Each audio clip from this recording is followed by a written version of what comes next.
నమస్కారం. నమస్కారం. నా పేరు బాలకృష్ణ బొత్తూరి. నేను ఆర్సిఎంల కంపెనీలో ఒక సేవ చేయాలని, గరీబులకు ఒక సేవ చేయాలని, ఇట్లాకి మంది బీమారితో ముక్త కావాలని నాది ఉద్దేశం. కంపెనీది అదే ఉద్దేశం, రోగముక్త భారత్ కావాలని. అని ఈ నూనె తింటే కదా రోగం రాదని మనది బగ్గా మంది చెప్తున్నారు. నేను మీ వాపరస్తున్నా అని మీరు వాపరొచ్చి ఎన్ని దివసం నేను అప్రవట్టి ఇప్పుడు వర్ష ఈ నూనె వర్ష అయితే వర్ష సంధి మేము ఇదే నూనె వాపరేస్తున్నాం. ఇది ఎట్లెట్లా వాపరేస్తున్నాం అట్లెట్లా తెలుస్తుంది ఇది ఆరోగ్యంకు మంచిగా ఉన్నది అని, ఏది ఇట్లా సైడ్ ఎఫెక్ట్ లేదు, కొనడానికి కూడా మంచిగా ఉంది. ఏదైనా అదేం ఆయిలీ పదార్థ దేవుతాం కదా, దానికి ఆయిలీ అంటుకోదు.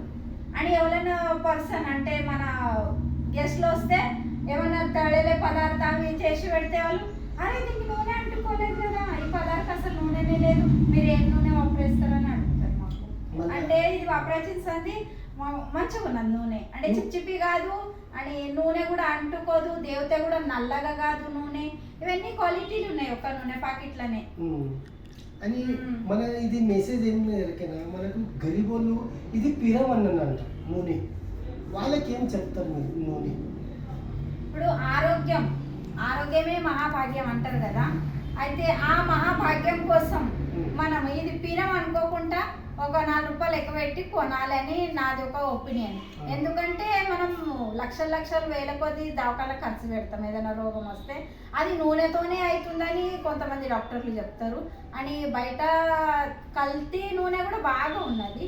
అయితే ఈ ఆర్సిఎం కంపెనీ నూనె మంచిగా ఉన్నది, ఏ కల్తీ లేదు. కానీ పిరం అనిపిస్తావా, కానీ దవాఖానలో పెట్టుకోకుండా ఈ నూనె వాడి మన ఆరోగ్యం కాపాడుకుంటే చాలా మంచిగా ఉంటుంది.